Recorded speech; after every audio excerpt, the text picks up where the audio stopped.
Hello and welcome back to the first Talk Norwich City podcast of the Premier League season. And what better way to kick things off than with Norwich City sporting director, an all-round nice guy, Mr. Stuart Webber. I think you're a nice guy. Anyway, we'll see by the end of it. Yeah, exactly. See you in an hour. I want to start by talking about your drink of choice. Now, we've got some wonderful Conquest lagers here from our primary sponsor, Woodfords, who are also, of course, linked with the club. You don't drink, that's fine. Black I'd tea. recommend it though, even though I don't drink it. Yeah, of course. For the benefit of the sponsorship. Of course. Buy this. Definitely. Black tea, has that always been the go-to drink? Yeah, I love a bit of milk in the morning, but as the day progresses, I go black, yeah. Ideally Yorkshire. I think that's Tetley's, is it? It actually is. No, you do not. Are you being serious? Yeah.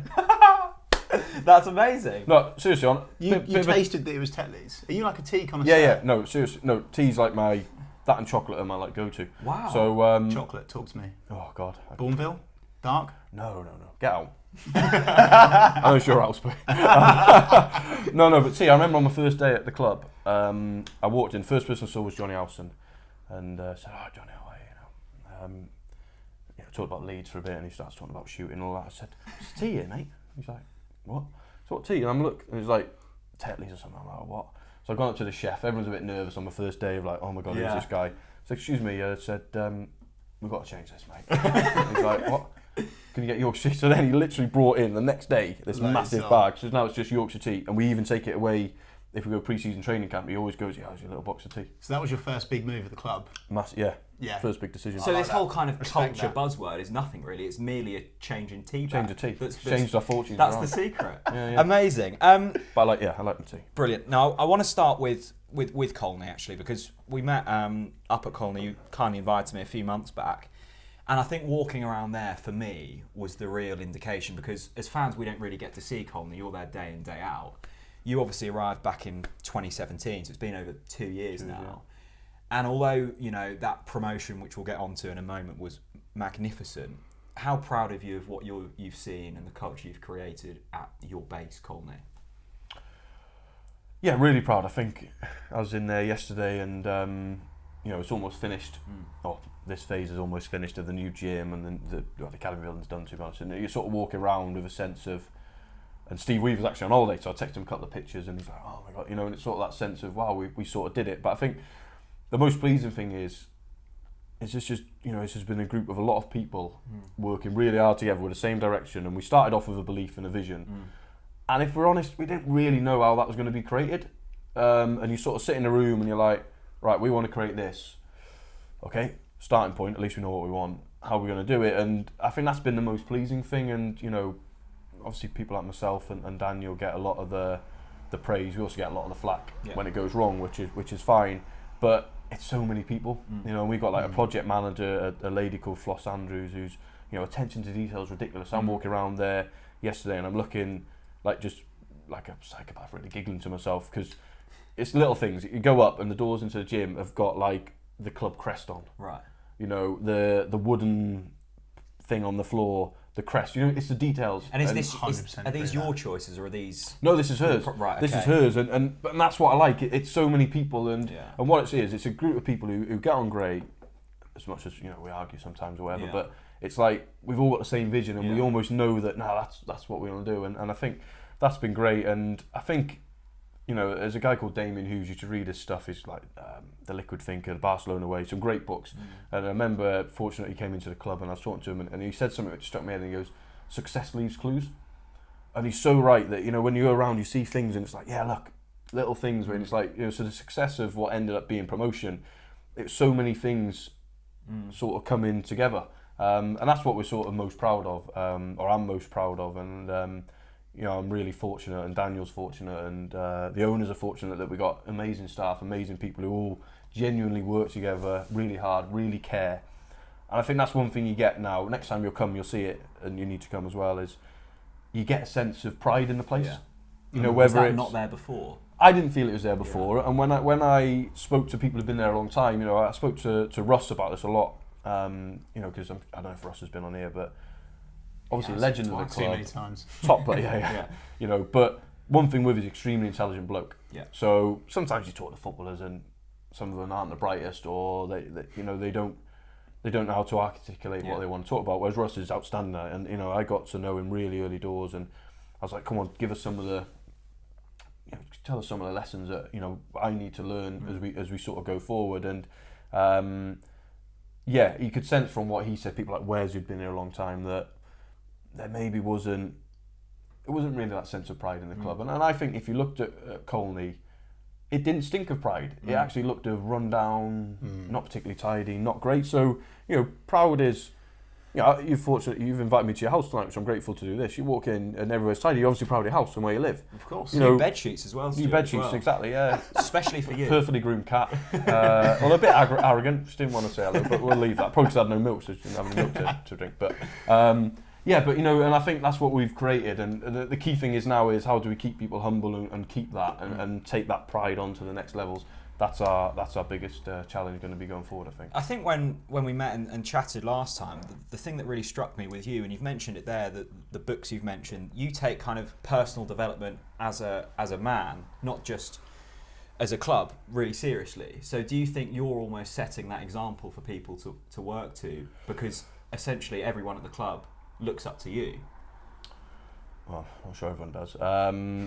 But I don't know. You'd have to ask the people really. It's hard for me to talk about. All I can talk about is I truly believe in making an environment where people can talk about anything and feel safe and feel secure make mistakes and all them things. Now, of course, it's like life. There's only so many mistakes you can make, and then you get the sack, or if you're a footballer, you get sold or whatever.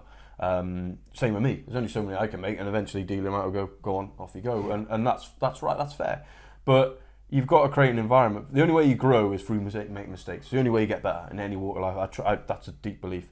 So it's like we have to create an environment where that's all right. Okay. And the key is I always say to people, I can live with mistakes as long as they're honest.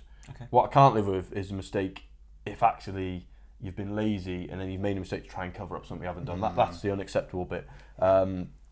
So, you know, but if it's an honest mistake, yeah, and we have to, because of our restrictions as a club, sort of from a financial point of view, and we're sort of trying to punch above our weight, doing it how we're sort of doing it, you know, we have to work harder and we have to be more creative and we have to take more risks, and with more risks become potentially more mistakes. Yeah. So, you know, when we're signing players, when we're bringing certain staff, when we're doing this academy development, all these things that we're doing, they're risky. So it's like, it can go wrong, you know, and not all the players we signed have gone right. Some have been brilliant, which is great, but some have gone wrong, which is like, well, yeah, that's where we're dealing with. Whereas, listen, you can still get it wrong if you spend 100 million, of course, but that's the thing. But we have to create that, and I think I'm a guy who's learned a lot since I've been at the club, and learned, you know, and read a lot and spoke to a lot of people about.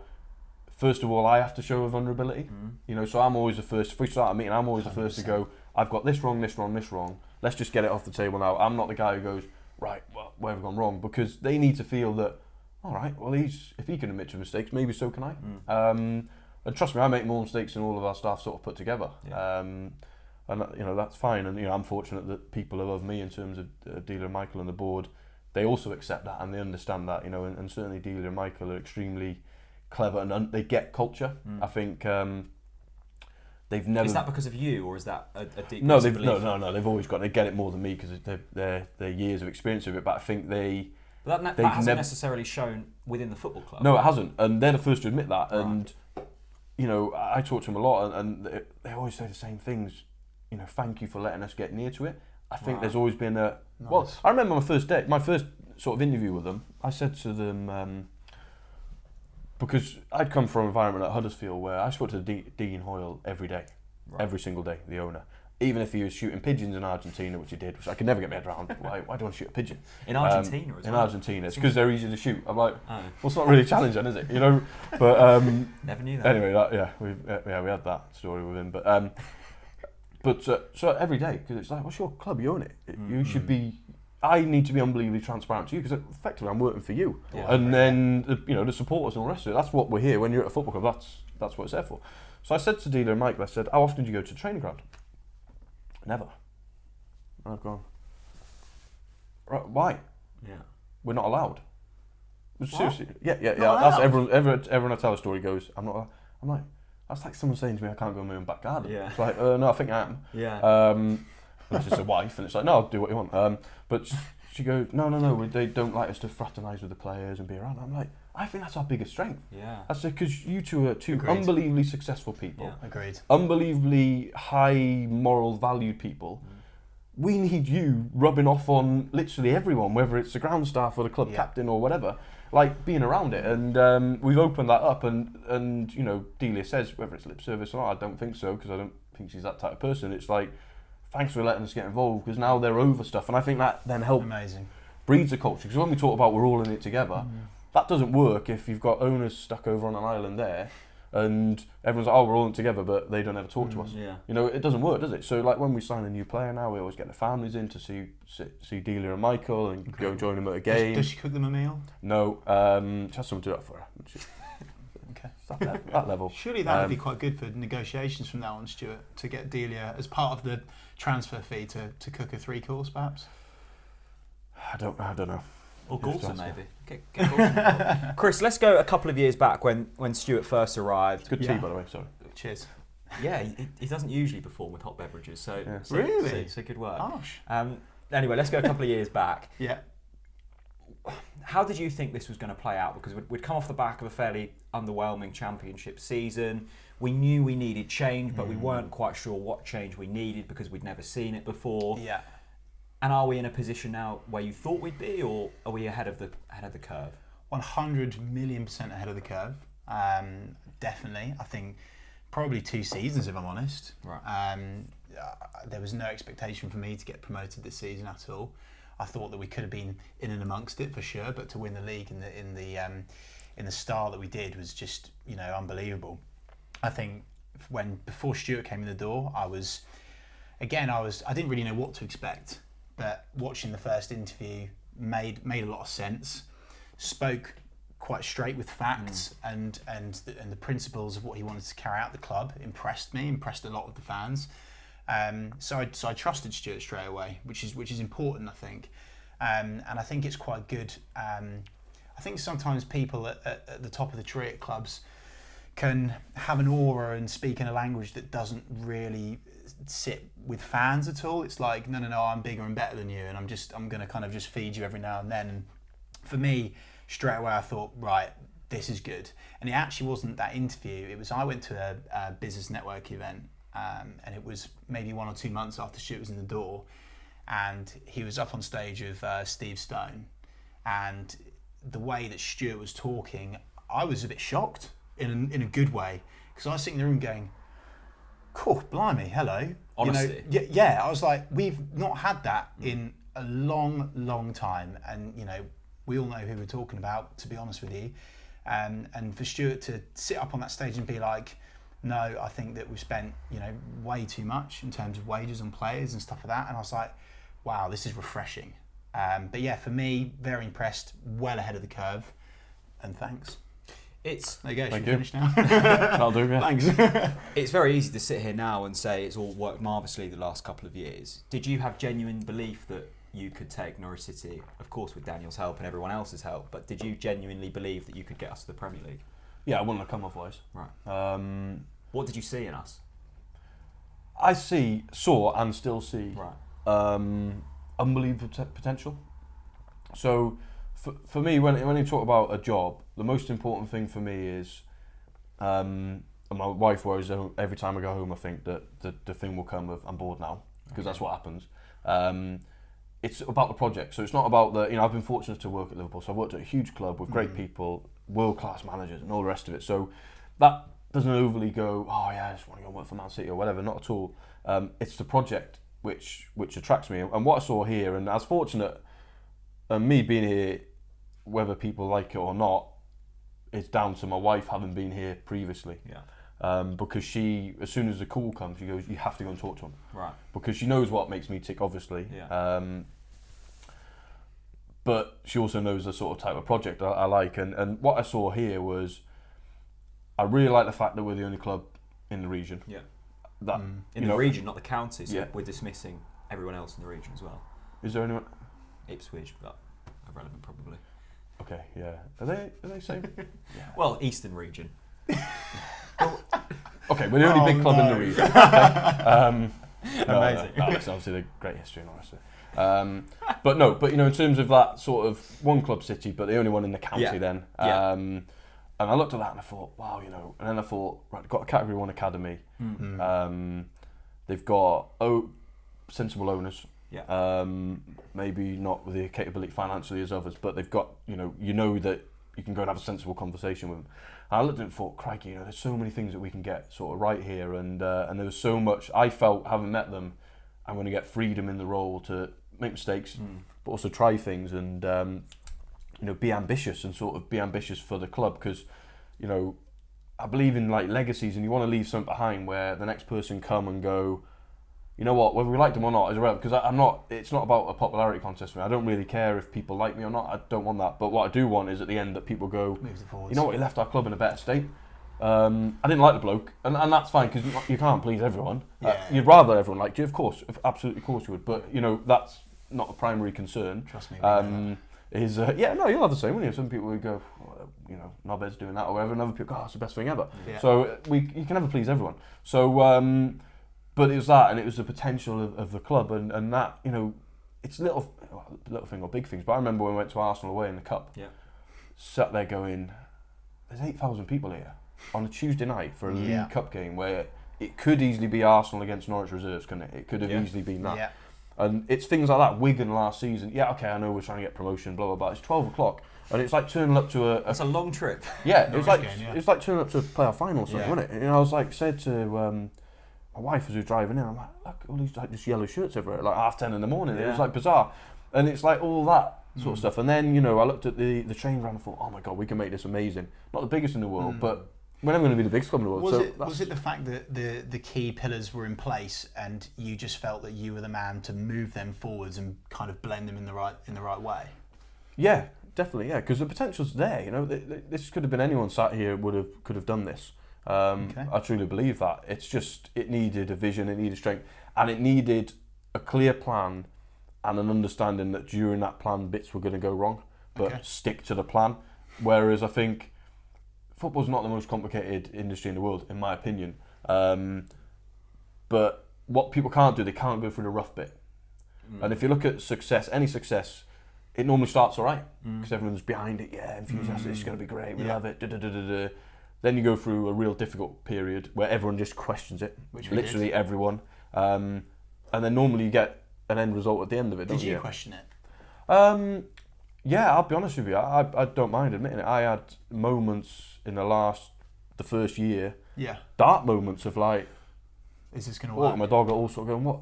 Because I was convinced it was going to work, and I never went away from it was going to work, because I truly believe in what we do and how we do it. Yeah. I was watching all the work going on every day. The bit which was getting me messing my head a little bit was, I thought there'd be more signs by now. Right. Like, it's a bit like you've probably heard me say before, it's a bit like preparing a field to sow it and all the rest of it and then grow the grass. It was a bit like, I want to see some shoots. Where are the shoots? You want to see and some it was grass, like, there was too much of like, flipping heck, it's not growing here. Give it more water, give it more fertiliser or whatever. There was moments for sure. And loads of times where I questioned myself of, maybe I'm just majorly wrong here. Right. Maybe Huddersfield was luck. Wow. Maybe it weren't. It wasn't a plan. Maybe it was just we were the luckiest people ever I respect to you exist. saying that. That's huge. And there was times, and the times. I got low, like, in terms of in my own head. People wouldn't have known it working with me. They'd never have known it. But when I went away and I went home, or took my dog for a walk, or on a long drive, whatever, or my closest people, I'd speak to them as if like, flipping heck, I'm not sure about this. Maybe I'm just shit. Is it me? Like, because, and what the hardest thing was during that period, like Dina and Michael and the rest of the board, to be fair, their support was unbelievable. Yeah, and even the supporters, you could sense that everyone was like, we just want it to work. Yeah. And it was like so hard, because I'm looking at these faces upset, and on some of them days, keep your eye away or whatever. And I'm looking at like the 1,500 fans behind the goal as, the fourth goal went in or whatever, and I'm like, sorry. And that sort of like, I'm driving home and I'm seeing them in the services, I'm dying for a toilet, I think I can't stop because I'm actually embarrassed. Wow. I'm embarrassed that I feel like I'm part of letting you lot down, and I know you all want us to do well. And that was where it was really hard. And that's so good to hear, honestly. So like when it turned round and at the end it was like, it was relief, to be honest, Yeah. that we did what we did. That was the first feeling for sure of like, thank God that's over. But secondly, it was like, thank God that everyone who's followed it and supported it and stuck with it are now getting a great summer of partying and enjoying themselves, you know, because it was tough, I got to say, yeah. I remember a key point, but it was pre the Ipswich game where we drew 1-1 with them when Lawrence scored. I remember me and Jack had a podcast before that, and we'll openly admit we both said on record, if Daniel Farke doesn't get a result here, we're not sure. Was there ever a point for you where you thought we might need a new head coach, or were you like 100% no, Daniel Farke's the man, it's going to happen? Was there ever a point where you doubted him? No, not at all. And to be honest, I was so relaxed somehow at the start of this season. Okay. Because we were analysing the games and we were looking at everything, and we knew we were really close. Not close to then go and win the league. What made you think you were really close? Because the performance was telling us that. So, like, we looked at Birmingham away, we should win that game. Yeah. It's only the manner that we ended up drawing it with a last-minute equaliser that everyone's a bit like, oh, saved a point. It's like, well, no, but when you watch the game and analyse it properly, that's a game we should have won comfortably. Same with West Brom at home. Tim Krul, Howler, Jordan Rhodes misses really a penalty. Good performance, wasn't it? Really good performance. Yeah. And suddenly we're sat there, 3-1 down, going, what's going on here? Yeah. And whatever. Then, to be honest, then Sheffield United away. Well, we didn't actually play great, but that's where the toss of a coin. It's like Moritz likely goes through on 1-on-1. If he squares it and we score, we maybe win the game 2-1. Pookie, if you remember, his scoop over the bar from a yard after Rhodes hits the post. They score 94th minute. So that could easily have been a 2-1 away win. Then we beat Preston with our, still believe, one of our worst performances of the season. So that's when your head's a bit like, oh, football just doesn't make any sense. And then even Leeds was like, we've done all right there. And it's hard because he's lost 3-0, so it's really... I get anyone who goes, shut up, mate, what are you on about? You just got beat 3-0. First 20 minutes of that game, we were good. Yeah. And you think, if we take the lead, we might win 3-0. Yeah. But and let's not forget, at that point, Leeds could do no wrong, could they? No. They were like Real Madrid on, ecstasy or something. They were like just, everyone thought they're going to win the league by 200 points or something. And we were at the, well, nothing could go right. And then, and then went Portman Road, which was never going to be a great game. That was the catalyst for me. That Leeds, it felt, although we played well in the first 20, it still felt like we walked out so deflated and crushed, even though we had that good first 20. Was that a catalyst for you in terms of like really popping, seeing that grass? I think Todd said on the last podcast that for him, that was the game that changed it for them, because they knew they had to step it up, and they'd seen what was going on in the Championship. We hadn't won at that point. We'd just been run off the park by Leeds, and they thought, shit, we need to step this up, otherwise we're not going to get where we want to go. Was it a similar point from your perspective as well? Yeah, and I think we went to Cardiff, didn't we, 3 days later? Yeah. And were magnificent. Dennis Shrabeni master show. Yeah, the White Drogba that night. I love that guy. He talk to me about his icon. Have you seen him in his icon hat, by the way? Yeah, he wears it every day. Does he? Do you rate it? Do you like it? Yeah, I think it works. Would you wear it? An icon hat? Not an icon cap, no. I'd wear a McLaren F1 one or something. Yeah, no, fair play. Anyway, sorry, Cardiff away, Dennis Shrabeni. What does icon even mean? Is he suggesting he's an icon? He's the boss, and I think he is, to be honest. Yeah. Okay, I've changed my opinion on the hat now. Does that fit into the culture? You're going to have to give him a new hat. I just thought it was a sponsor or something. Didn't realise you meant, right, yeah, let's change it. See him next Woodford's week. Brewery. Get him in a Woodford's Brewery Yeah, hat that'll next do. season. Yeah. Sort it out. Yeah. Think about it. Anyway, Cardiff. And then we went to Cardiff and we were brilliant that night. Like, really, really good, against... they made changes, but they still had what you'd good experience. They weren't a bunch of kids. They were Max more scored that experienced. night, right? Max scored the third, I think. Yeah. I think that was Buendia's first start. Was it? I think. I can't remember. He did all right. He'd come on it. Yeah, he's okay. But that night seemed to be like, as well, it just seemed to be, now we're gaining momentum, we just need to win a game. And, we come back then after the Ipswich game, we had interest rate to come back. And then we knew that was a big week. Middlesbrough at home, Reading away midweek, QPR away, because all three were like, no, these are winnable. Because Middlesbrough, how they played, were like, no, we can beat them. They're not. I like it. Then you go Reading away, we think we're better than them. QPR. So, and then we won 3 in a row, didn't we? And I think won 5 or 6 in a row, and then it just built and built and built and built, didn't it? But for me, that Leeds game was I think the Ipswich goal and the Norwich Lightning goal was the real turning point. But going back to Leeds, because it was the kind of first time where the pink dressing room thing really came about, and Leeds really, really went to town with that after the game. Yeah. Now, in your head, when you're saying at the end of the first season, you're starting to doubt yourself. You're thinking, was it luck? What's going through your head when everyone's piling and going, what a joke? Do Norwich honestly think that this is going to help them? Pink dressing room. Because I know it's the whole marginal gains thing, but were you thinking at this point, actually, I don't know what's going on here? No, not really. Yeah, I mean, the pink dressing room is a pink dressing room. I mean, it's funny because... But it's that whole culture, it's more than that, isn't it? Yeah. It's part of the marginal sort of games. And ironically, we lost 4 games at home and only 2 away. So we might scrap that next year. What colour next year? Yeah, I don't know. I think brown could work. Brown, yeah. Blue? Yeah. It's used to failure, innit? Colour of failure. Yeah. Is it? Colour of failure. Colour of League One. Yeah. Sure. Yeah. Welcome to the Talk Norwich City podcast. But no, it's honest, why are you feeling embarrassed at that point?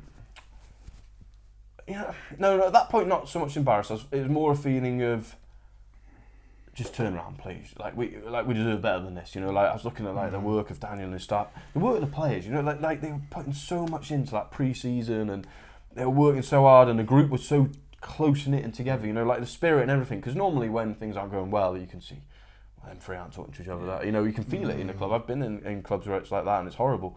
But it weren't. It was like anything. It was like feeling like this is getting sort of stronger here. What's going on? And that's where like we probably never got into sort of panic mode.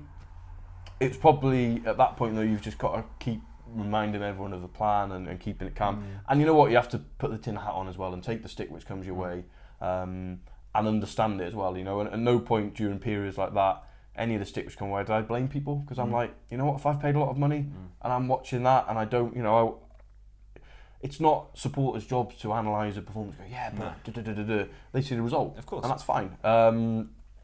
You know, likewise, we beat Preston 2-0, and we're probably all a bit down of like, that's not how we want to play. Everyone's like, yeah, great, you know, Tetty's goal and Pookie or whatever, you know, great game. What? I know you watched a different game, but that's the supporters' job and they're right. So I think at that point we understood it, but it's about then keeping calm and not sort of panicking because, and I think that's where we probably get it wrong in football as an industry is. People overreact when it's good. I was about to say that, yeah. And then overreact when it's bad. And it's like sometimes you just have to be that sort of steady guy, you know, and you've got, or woman or whatever, and you've got to sort of understand that, you know, we've got to ride this, it's going to get better.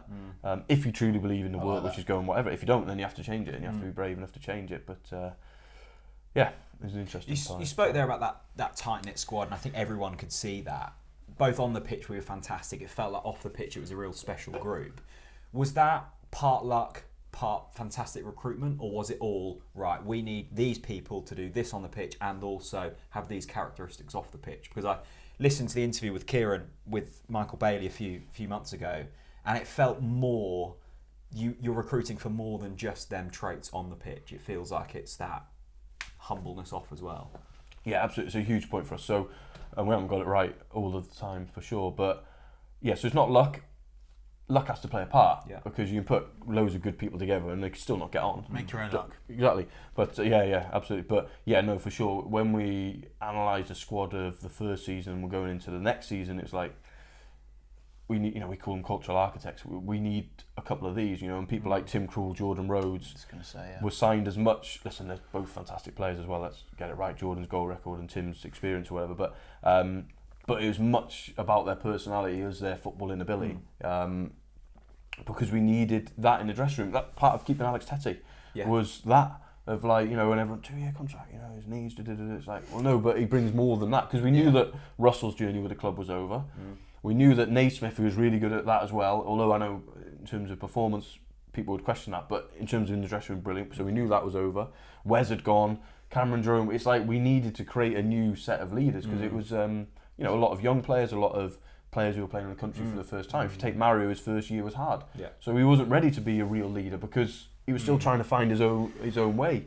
So it's like we had to bring some of them in, and you know, and then it's about then creating leaders within the group. You know, and I look at people like Jamal, how he's become a leader within the group. Wow, really? I wouldn't have expected that. Yeah, absolutely. Tom Tribal. You know, people like this who the ones you wouldn't. I can expect that, you know, but Jamal, it's interesting. In terms of, you know, in terms of setting tempo sometimes in training, it's not always the ones you expect. Ben Godfrey for sure. You know, he's definitely a future captain material, you know, for sure. And Zimbo, you know, Zimbo's obviously at the end was captain, but, you know, he's become now, you know, a real senior and leader within the group. So it was about creating that environment, which then that could naturally sort of happen, and just give them the time and the trust and all that. In terms of the recruitment, Stuart, has there been a player this season that's surprised you, where you've maybe bought them in and you've thought you might blossom in a couple of seasons? Has there been a player that you've gone, wow, he's really gone well this season?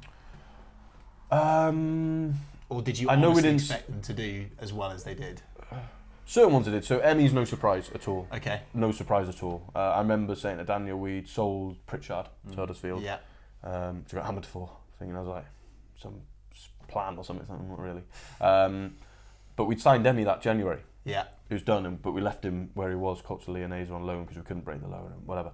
And I remember saying to Daniel, who was upset that Pritchard had gone, obviously. Cause, yeah, well, he said that in press, didn't he? Yeah. And I said to him, don't worry, we've got a player 10 times the player of him. Wow. And what was his response? Yeah, have me on. I think he was like, whatever, mate. And I was thinking, God, I hope I'm right. But no, it was. And I remember actually Grant Hanley, pre-season, Emmy got a bit of an injury, and Grant was injured, so they weren't together. And I was talking to Grant out over in Germany at the pre-season training camp, and he goes, who's this little kid? I'm like, what do you mean, Emmy? Aye. I'm like, aye. He's a good player. I'm like, all right, you can tell that from but you can sense a group, and then you watch 2-3 training sessions, and you're like, you know what, this guy's a proper player. Yeah. So he wasn't a surprise. Max Aarons was a huge surprise, so we didn't recruit him. Yeah. But if you would have said to me this, you said this time next year, will Max Aarons, as an 18 turning 19-year-old, play 41 games in a row? I'd go, no, he wouldn't. No one could see that. Could he be good enough to do that eventually? Yeah, of course he could. That's why we promoted him to the first team. But fair play to Daniel to trust him, and then fair play to him for taking it, because what a year he had. The thing for me is with Emi Buendia particularly. I mean, we famously went on record saying that this stinks of Sergi Canos, who helped us get promoted. Of course. But it reminds me very much of. I actually think that Norwich City in the past have got it right with transfers, but I don't think the manager has been brave enough to give them the time, and probably the management. It says probably a lot about Daniel Farke's man-to-man management for sure, because with Emi Buendia you thought, I think it was that first performance where we thought, oh God, I'm not sure about this, and then just bang, just clicked. So it's so good to hear from you that you always knew, and that he was going to get the opportunity and he was going to do it 100%. And with Max, that was a big shock, wasn't it? Because a lot of people said, I remember there was a guy on Twitter who was just like, why the hell are we starting Max Aarons against Ipswich? He hasn't got the maturity. There's no way he'll be able to make the step up, blah, blah, blah, blah, blah. Starts him, never looked back. He is just an outrageous. I think the thing with Max is, not only is he fantastic on the pitch, I don't think that surprised me that much, because I'd seen him through the youth ranks, but what really surprised me, him, Jamal and Ben, was their maturity. So is that taught as well, or is that just gifted from birth almost? Yeah, I think there's natural, right. So I think Jamal Lewis probably popped out as being a leader. Have you heard about the boy band, by the way? Todd Cantwell K1 here saying that him, Jamal, Godfrey and Max are a boy band. Have you heard about that? I think Todd likes to think that they're a boy band. Okay, right. I'm not sure the other 3 members would agree. Okay. I think it's a bit in his head. Is Todd the lead singer, yeah? Yeah, he's definitely the lead singer and the main dancer, and he writes the lyrics or whatever. Okay, he's Gary Barlow. Okay. Did you go watch Take That at Carrow Road? Were you there? Yes. Yeah? What was your favourite song? Go on. Pretend you know them. The one, never forget. Oh, yeah. Meaningful lyrics. Yes, very good. They're very talented. Gary Barlow's good though, isn't he? Top boy. Not the same with that Robbie though. I'm so pleased someone else respects Take That. No, I like to take that. Quickly on Todd, do you like a man bun or not? No. You don't? No, I do not, no. Why? You mean the head thing? The hair? The hair. No. I think that needs to be policy from now on, no man buns. Surely, that marginal gain, Stuart, if someone grabs hold of that... You're drawing fouls. You are drawing fouls. Just drawing a penalty. Anyway. Yeah, let's not talk about penalties. No, let's talk about penalties. Have you been literally smashing your head against the door this season over penalties? Or not? I think everyone has. Okay. I think, because, it's like the unexplainable, isn't it? Yeah. It's like such a talented group of players. Yeah. Such a like Kenny McLean never missed a penalty. Mario, I think he said he'd never missed a penalty. Jordan, I don't think had missed a penalty. I'm not sure Pookie had ever taken one. Who else missed one? Was it just them 4? Jordan missed 2, didn't they? There was just so missed many. 6 out of 7 of them. I've tried to forget about this shit. Yeah, it was annoying. It was annoying. Would you consider Timmy Krul next season coming up for the Pennos? Like Jordan Pickford? Yeah. No. Okay, don't rate him in that department. I've never seen him take one, but Okay, just consider it. That's all I'm saying. yeah, he'd do something stupid. He'd probably go with his right foot, and you'd be like, "What are you doing now?" Yeah. Quickly back to last season. I think there's been a theme on this podcast. We spoke to Hux about his promotion season, Holty about the couple of promotion seasons. Todd had a game in which they won or went through and thought, right, we're promoted. Was there a game last season coming up to the final game where you thought, yeah, this is done, we're up? There's two main moments for me of the season. One was Forest away when we won there. And I remember driving home and I said to somebody who I work with, I said... That was early on. That was early. Yeah. And I said, we're going to be close here. He's like, shut up. I'm like, no, I'm telling you, we are going to be close. Wow. Because you could feel the spirit, you can see the momentum. Love that. And we did that without Pookie. That was when, if you remember that, we had Brentford, I think, at home, Villa, Forest. Yeah. I think it was that run. Or was it Forest, Villa, somebody else? We had 3 games without Pookie, didn't we? And won Forest were in the top 6 that Yeah. point. We jumped ahead of them. And then we had Villa, Dean Smith had just gone there, and all the rest of it. And it was like, flipping out, we're playing well, and these kids are growing and they're getting better and all the rest of it. So that was a moment when I thought, we've got a great chance here. Not saying to win the league, but being up there. So that moment, all fears of, we might just be bang average mid-table, I was like, no, we won't, we'll be close, was my opinion. And then the day I thought we would win the league was when we beat Leeds. Yeah. Because you sort of come away from Agreed. it, and it was like monumental, close to a perfect performance. Yeah. It was unbelievably intimidating crowd, who'd treated us pretty poor in terms of having to walk through the crowd to get to things which are like, all right, not particularly great. They got their reasons doing it, and we respect that, but whatever. They could have gone 5 points clear. Yeah. And we've gone. And I remember saying on the way to Delia would tell you this, on the way to the ground, she goes, there's a lot of people going to be outside. And I'm like, yeah, so don't worry, we'll be 3-0 after 7 minutes, they'll be gone. And we were. Yeah. Because, to be honest, I've never been as confident in a game all season as Leeds away. Oh my God, seriously, really? I went for a walk, first thing in the morning. I always have the same routine on a Saturday, right? Or whatever day. I take my dog out early, and it's just me and my dog with them thoughts. Quickly, what breed of dog? Boxer. So your dog's getting all the worst of your... Are you talking to the dog? Yeah. She talks back. Good. She don't really talk back. I'd be... Some dogs, you come on here. That would probably make more sense. Yeah, make more sense. No, but same thing. And I remember walking back towards my house, I'm walking on, and I always, conversation. Yeah, don't you? I think we all do it. Well, I do it. And I've walked in, and like even my missus was a bit like, all right, today, good mood. Because normally I'm like a miserable so and so on a match day. Okay. Miserable. Even win, lose or draw, I am miserable. Not the guy to speak to on a match day. What's that, through pressure or? I think. Yeah, not a bit of everything really. A bit like, it's horrible, and then if you win, it's just relief. Yeah. If you lose, it's like, oh God, here we go, I've got to deal with this. But for some reason that day, I felt unbelievably confident. Wow. Like unbelievably confident. And I think, what happened was, I think in the week leading up to it, you're the only person that felt that. But the training was unbelievable. And I remember I stood next to Neil Adams on the Friday watching training. Yeah. And he said to me, he goes, God, I wish we could play today. It was like they were unbelievable. It was the best session I've seen this group have. Wow. And we went there, and then we went to play in that manner and do that, and let's be honest, we could have won 5 or 6 in the end. Yeah. It was unbelievable performance. And I remember that night thinking, I never said it to anyone. I was going to say, did you? Not even no one. My dog, yes, but she won't tell anyone. Yeah. Can trust a dog. Yeah. One thing.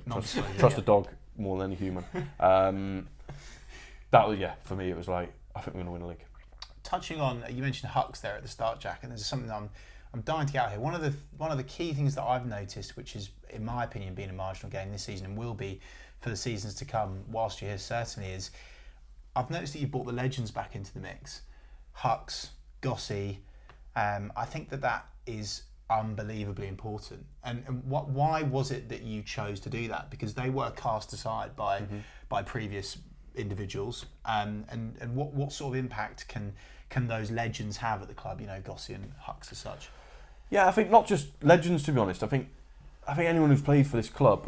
I was never good enough to play professional football. Yeah, and I actually think, like, imagine that. Imagine playing for the club that you support, or Imagine playing at Carrow Road and there's 27,000 people who would all swap places with you. Yeah.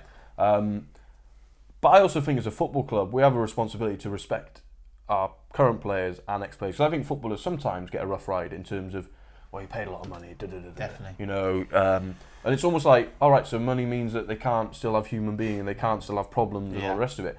And I've one of my big beliefs is any club that I work at, I want a player to, when they've played there, for the rest of their lives go, you know what, I enjoyed playing at that club. It was a good club, it was respectful. And so something we sort of spoke about was, you know, because one thing as well, Norwich is a little bit unique because so many ex-players still live here because the area is unbelievable, isn't it? So why would you move? So, you know, it's a bit sort of different. And, you know, it sort of, I can never get my head around that people, when was the last time, I haven't been here for 20 years or whatever. I'm like, well, do you mean you haven't been here for 20 years? Like, what you did for the football club, like, you should be... I'm so pleased you're saying If you this, just want to literally. walk in, you should be able to walk in. Exactly, Do you know what I mean? So it was about that, but it was also then about giving our players, because we've got a lot of young players, a lot of foreign players, a sense of how much it means to play for this club. It means 'Cause more, yeah. if you talk to like a Hux or a Holty, and you know, I'll be honest, meeting Jeremy Goss was like an honour for me because, like, he put Norwich on the map for me as a kid. Because if you look at his goals, you know, I'm not a Norwich fan, I'm not from the area, but I was in the playground trying to be Jeremy Goss because of the goals he scored. You know, like when you do. Did you ever recreate it? Oh, better. Yeah. Yeah. But no, because you do, don't you? So, like, when I got a chance to meet him, it was like, wow, I'm meeting sort of Jeremy Goss here. And by the way, what an incredible man. Unbelievable bloke. And he came in and he presented Tim Closer with his 100th shirt. Yeah. And he spoke to the players unbelievably well. And we actually took something he said and we've put it on the wall in the canteen. Amazing. Because he said, so he's talking to the players, and so he said a bit about Tim and Tim, honour what you've done for this club, the normal sort of stuff. And then, but then he spoke to the group and he said... Did you tell him to do that?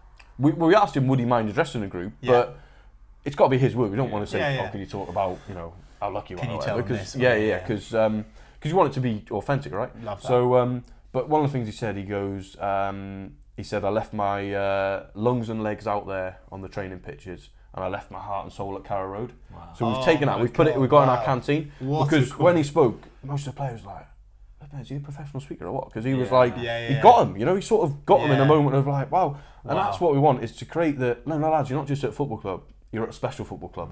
And whether you play for us once or 300 times, you're actually unbelievably lucky. And that's why we do things like give them their shirt and we get, you know, so I think Hux, who did he present to?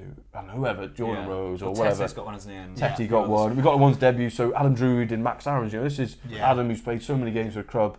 You know, probably coach Max at some point. It's like, you know, almost presenting. There you go. That's You're here now. Yeah, and it's and it should mean. And for some of the players, they won't overly care. It's like, bloody signed shirt. You know, I could do without that because I don't want that anyway. But then for others, so I remember Tim Krul's wife and dad, dealer Michael, invited them to a game as their guests, as we do with all the new ones or people who sign new deals or whatever. Okay. And Tim's wife said to dealer, you know, cracking, you know, last week Brian Good come presented his shirt that he wore against Birmingham and all the rest of it. She goes, you know, now we're sat with the owners. In 10 years we didn't meet the owner at Newcastle, and to be honest, you'd never really know you played for Newcastle around the house. And it's like, how bad's that?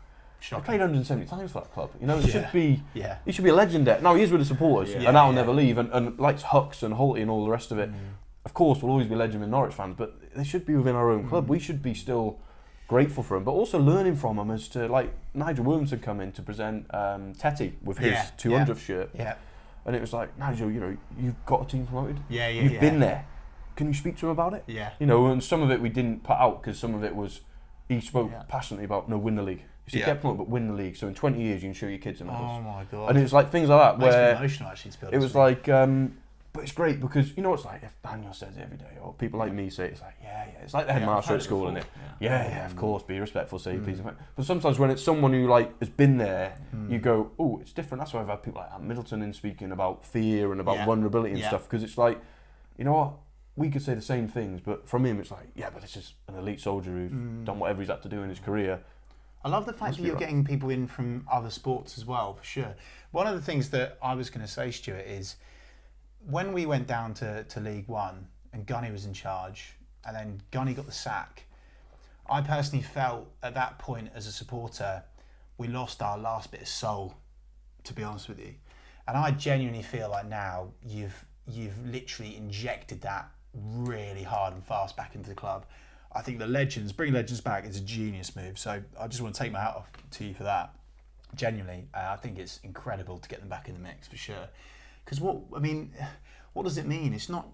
People don't need to just be a cog in the works. It's so much more than that. If you play for Norwich City, you're making history for yourself, your family. It means so much to the area, not just the people, the area, the amount of money it brings in. It's just incredible. So I just want to say, thank you so much for that. Well, but look at end of season. It's. I'm not an emotional guy, to be fair. I'm a miserable so-and-so. You were a bit over the tea. Yeah. When I said it wasn't tea and Yorkshire chocolate. tea, you were really like... Yeah, but you know what? He delivered. I respect you for that. I'm not just saying that. I'll tell you if it weren't the I best. think I'll add that to my Twitter bio. Lovely mug as well, by the way. It's a great mug. Yeah, really nice mug. Fantastic mug. Can you buy them? You could. They've all sold out now. All sold out. Yeah. Like the They're Revolution t-shirt. They're not, You remember that? I do remember They that, yeah. sold well, to be fair. Well, my mum's got a box. Revolution. Oh, as if you brought that up. Remember that? I remember one of my mates sent me that. I actually thought he'd done it as a joke. I thought he'd mock it No. up or something. And then That I was was like, one of our best sellers. Revolution. I've never seen one out there though. You know what? There was a father and son who wore it on a night out on their first night in Magaluf. Seriously? Yeah, went down the strip in Magaluf. Probably pulled. I think, oh, definitely would have pulled in that. 100%, when we survive in the Premier League next season, bring back Revolution. Yeah, I'll bring it back.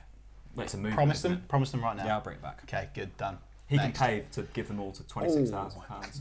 Blimey. Maybe not. Keep going. Come on. Next agenda. What were you going to say, actually? You were talking about No, something. sorry, yeah. So say, don't like, get emotional. but when you saw the end of season around the City parade thing, and you're like, no. When we you see the are- city all out. Yeah, we are a bunch of lucky bastards because we are. That's life changing. Yeah. And Yeah. I tell you what, and I find this actually difficult. I've walked through the city and stuff, and I've got people who are old enough to remember my granddad coming up and thanking me, and I'm like, call me Mr. Wet. I'm like, no, I should be thanking you. You know what I mean? It's Yeah. unbelievable, and it's Yeah. it has this summer touched me. The amount of people, and don't get me wrong, some of the letters I got the year before were not as nice, but some of the ones where you're people going, best season we've had, and just thank you, and things like you about the Legends. For me, we're just doing our job. But when you see it touch that many people and affect that many people, Exactly. we have to put that across to all our staff and players. It's not just players; it's staff as well. Yeah. Whether you see the pride in our kit men, how they celebrate and stuff, because it's it's a genuine. John we Boy, are what proud, a guy. John Boy and Pete. It's now they are so proud to work for them, and that's so because They we are, are lucky. they are. We're honoured, because it is more than the club here. This place is. I know it's Barcelona's strapline. We've got to think our own, but it is more than the club. It's a community. And it touches so many people. And you look at the work the charity does, and the work that Soul Church, who we're partnered with, the amount of people that they help and work with, and you think it is more than the club, and Has we that should made you more never ever hungry? forget that. Has that made you more hungry? That seeing the city out for that moment, that parade, has that made you think, oh my God, this is actually so much bigger than I thought? Yeah, definitely, yeah, 100%. Because I've been almost getting promoted, and people won't thank me. I almost took it for granted a bit, because it's a bit like I just saw what's the end result of us doing our work in it.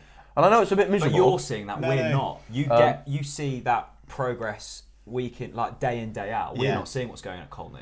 Yeah. So that maybe came as more of a shock to us because you've been in there. So it's like I remember it was really fascinating for personally my reaction to it anyway. Your first post-match interview after the home game we were promoted, and whoever it was that was interviewing you said, Stuart, you must be over the moon. Are you going to go out celebrating tonight? And your first words were, you looked knackered. Honestly, I you looked wasn't knackered. But you looked like just relief. Your shoulders had dropped at that point, and I was like, wow, this guy's been through the mill this season. So it's interesting because you do see it as a job, but for us, it's I don't know, it's different, isn't it? it's interesting It to say is. that about your reaction. I felt the same seeing you on the You pitch were with Villa. relieved. Yeah. You weren't quite as upright. It was it's done. Yeah. Thank God for that. There was so much more smiling happening at Aston Yeah. Villa as well, for sure. Yeah, Villa was to be honest, I was so desperate for us to win the league because Daniel, the players, Delia, Michael, the fans, we actually deserved to win the league because it was we were the best team. We were, Agreed. and now we know we are, and it's a fact, but it's going into that game, I was please just win the league. And I got to say, the way Villa treated us was a touch of class, amazing. and respect. Great place to win it. So and that's it. And I remember saying to Daniel, we were in the tunnel before he was going out, and we stood there and we're chatting, and the Champions League, the European Cup's in the thing, and I said, you know what, Daniel, never forget, this is an iconic place to win a league. Because we could have won it at, one of the new stadiums like a Rotherham or something like, somewhere it's a bit not soulless, no disrespect to it, but it's not great. Whereas this is like, look at the history, the people that have come through this club, and we've won the league. And I was saying to him about the trophy, I'm like, this was the old Division 1. This has been held aloft by, and as a Leeds fan, I know it sounds ridiculous because, I'm a Leeds fan and I don't mind admitting that. I can't be anymore. When we play him, there's no one who celebrates more when we 3-1 at Ellen Road than me, by the way. And the same when I was at Huddersfield. But, Leeds is who I grew up supporting. And I remember saying to my mum, who didn't really understand it, well, I'm like, Howard Wilkins has lifted that trophy. Gary Speed's lifted that, and I was saying to Daniel, like, the people who've lifted this, Kenny Dalglish and Matt Busby, all these sort of people, I'm like, this is this is proper. This isn't getting promoted, finishing second, which is lovely. We would have all signed up for that, wouldn't we? Or the playoffs, whatever. It was like winning the league. It's like that's forever. Getting a trophy cabinet, bang, that's ours. You can't take it off. Does Daniel realise? Did you have to remind him of just how much of a crazy achievement it was? No, I think he probably knew more than me. To be honest, he was much more celebratory and emotional than me because I think he was like. Probably realised it probably took a lot longer for it to sink in for me than it did him. I think it sinked in quite quick to him of not the magnitude in terms of the supporters that, but the we've won the league. And let's sort of get on and have a big party or whatever. Whereas, from my side, it's more relief. I want to talk about those scenes at Aston Villa lifting the trophy in front of the away fans. For me, one of the moments that is actually kind of like a highlight of the season in a really strange way was seeing Ivo Pinto being told to lift the trophy in front of the fans, crying his eyes out, super emotional, which made me cry, and seeing the reaction of the players afterwards, all going over to him, hugging him. He wasn't cast aside. You do not see that at other football clubs. And for me, I think that it's important to recognise that that felt like another watershed moment in terms of the culture of the football club. I feel like the box was officially ticked at that point for me, 100%. But what was it like for you on the pitch post that final whistle? What was it really like looking at the supporters knowing that you'd done it? Surreal, because I'm a football fan at first. I've stood in that away end. Yeah. I've and it used to be behind the goal. I've been in behind the goal in the away end. I've been in there in the away end. When I worked for Liverpool, I've been to watch Leeds there 3 or 4 times back in the day. So it's surreal sort of being on the pitch in front of that and seeing how much it meant to let's be honest, we could have filled the place if we would have been allowed definitely. to. But it's surreal. It's surreal, and it's things you dream of as a kid, isn't it? You dream of lifting a trophy one day and making so many people happy. And I think that's what's been so nice and probably what's touched me the most is genuinely how many people it's affected in this area, and that's why I do think it's special. Whereas I do think maybe if you're one of 20 clubs in London. Is it really that special? Does it affect the community that much? Or is half the community going, oh, did they get promoted? Whereas here, everyone knows you got promoted. Whether you go up to Cromer, whether you go up to, I went and watched the Speedway at Mildenhall, and they're like, everyone's like, Norwich flags everywhere. It's it's just that area, isn't it? And it's like, because, and a lot of it's got no other professional sports team or whatever, and it's special, isn't it? And to have been sort of played a little part of that is brilliant. But I was made up for the players, that day I loved standing back, watching the players and Daniel and the staff. I love that, and watching the faces in the fans. I love just being able to sort of just stand back and watch it because, you know what you've been through as a group and how hard they've worked and some of the arguments and sometimes they're knocking you door. Whatever, and I want to leave or no, I want to stay or whatever, and and how you've backed some of them, and some of the words that some of the players or most of the players said, some of the things they said to me in that week were just unbelievable. When you think, wow. Go on, shed some light. Really? I think a lot of them are just private, but just sort of people like Tim Krul, who sort of come up to me 3 or 4 times and was like, our career was on the floor. And you guys took a chance on me, and how's it ended like this? And this is unbelievable, And, the young boys, Ben and Max and Todd, just thank you, you've given us a chance. And it's like, well, you've done it all. But, but like people deeply, Zimbo, like Zimbo was about to finish playing. But you've bred that gratitude in the players. That is insane. The fact they're coming up to you to say that, and they're not afraid to come up to you to say that. No, and they go to the owners and Dealey and Michael and say it, and they go up to Daniel and say it. And that's what we have to do. And that's our challenge now going forward, is keeping that humbleness and keeping that not, I'm a Premier League player now, and Yeah, I earn a yeah. lot of money. You know, that's the thing we've got to guard against, and it's a new challenge for me, Yeah. to be honest. So I've got to try and deal with that. I've not had that before. Yeah. So it's a new challenge for me, and it probably will be for Daniel and stuff, and it will be for the leaders within the group. Of listen, you've got to keep nailing these Players, yeah. because we can't lose that. Yeah. Because if we lose that, then we'll fail 100%. Okay. So we're in the Premier League now. Summer has been, or the end of the season feels like an eternity ago now. It feels from the outside looking in, we're more concentrating on getting the players that took us up wrapped up for the long term, rather than necessarily looking for outsiders to come in and making them big money signings. Is that what you're trying to do? Yeah. So over the years of seeing teams getting promoted and stuff, and I've spoken to so many people about it, players who've been in them dressing rooms, managers, whatever, and there's sometimes been a sense of, all right, so we got you up, but you aren't really looking after us. And it's like, take a striker, right? So we got Timu. He's just scored 29 goals in the league. Been unbelievable for us, right? Again, culturally, you know, like not unbelievable just football, but unbelievable person. Yeah. Although a quiet leader, but he's a leader, right? So he's done all that. Imagine now we went and signed a striker and said, cheers, Timu, great, thanks, mate. We've brought someone who's on double what you're on. It's not only the effect it has on Timu, it's the effect it has on the other 22 who go, I have to treat him like that. What are they going to do to me? Yeah. So, listen, some of the signings and the new contracts are locking in value. Let's be honest, we've got some top young players, so of course it makes sense that the longer the contract are, the better it is for us. But also a lot of it is rewarding performance and Tim Krul rewarding what you've brought to this football club more than just the goalkeeper.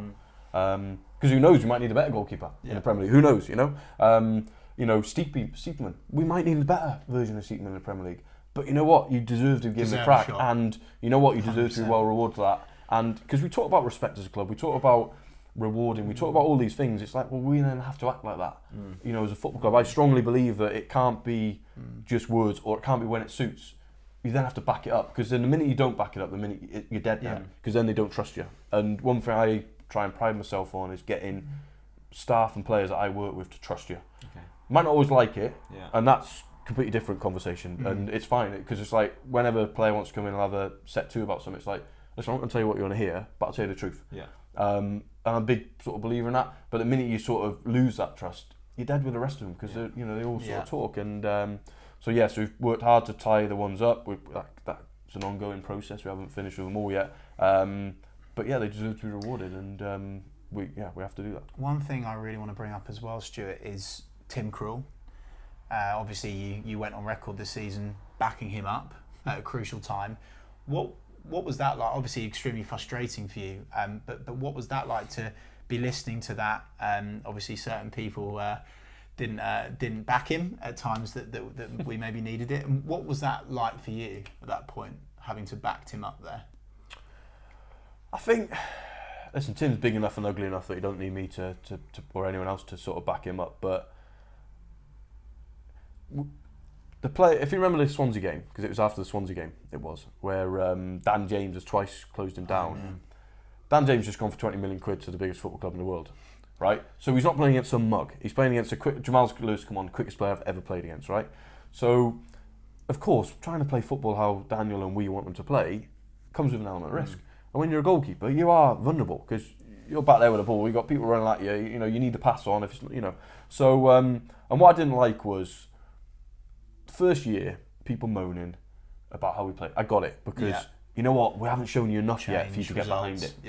Whereas this year, certainly by the time we play Swansea, it's like, no, hang on a minute, if you don't trust us now, we may as well pack up and leave, because it's like, Christ, we're top of the league, playing great football, scoring loads of goals, young players, So that Swansea game really angered me, to be honest, because it was like, no, piss off, like, don't turn on it now, like, don't be all going, this is amazing when we're 4-0 up against QPR, but tonight when we're having a bit of a difficult night because we're playing against an unbelievably well-coached team with good players who are probably slightly underperforming in terms of league position, don't have a pop now. And I felt on Tim, and what I hate in football, I can live with people booing. Can you? Yeah, I can live with booing. I can live with people shouting. You know what I can't live with? Ironic cheers. Okay. It does my head in. Yeah. Call me the C word and everything before doing ironic cheers, right? Because Wow. and that's what that night when there was a couple that he went long with the ironic cheers. I thought, nah, don't do that. This group of players That's don't so deserve that. disrespectful. And the thing is, we were going into a crucial period at the end of the season with a young team, still a young head coach. Yeah. You know, young in my role. You know, it's like we're not blessed with unbelievable experience through the club. You know, Tetty and Tim would be our two most experienced players, and Tetty weren't playing at that point. You know, so it's like, get behind Tim to help get behind, because what you don't want is Max Aaron's going, oh my God, if I'm a make bit nervous now, and then Ben Godfrey, I'm a bit, and Zimmerman a bit nervous, and then Tom's like, well, actually, I don't want the ball. You don't want that, and that's, you know, I come out in defence of him because he deserved it. Yeah, definitely. He doesn't need me to do it, but he deserved it as a person, and that's the thing. And you're right, it's not your fault or supporters' fault. They don't see what he does behind closed doors, and that's not no one's fault, because you can't see that, can you? I can't see what you do in your day job behind the scenes. Yeah. You know, I see the end result. So it's like, we get that, but it, you know, it was a bit like, I felt at that point, no, you know what, I've got to say something here because it annoyed me. No, totally, and I think it says a lot about you as a human being, Stuart. I think one of the things that I was going to say is it's like what you said about you know, allowing people to make mistakes. Internally, you box that off. I think at that point, perhaps the fans were learning that our players will make mistakes. They are punching above our weight, and we need to back them up. Yeah. I think that there was a fairly rough period for Josh and Jacob Murphy. Both got some hate as well. That was very similar actually to Tim Krul. So I think but now, we did, at that point we didn't have that reminder, because sometimes we need educating as much exactly, as and that's what I'm saying. I think that actually, in a way, I think that that's now done. Yeah. I think that was almost like a learning point for the supporters. Our players will make mistakes. Let's not just like do sarcastic cheers. That's just disrespectful. Boo instead.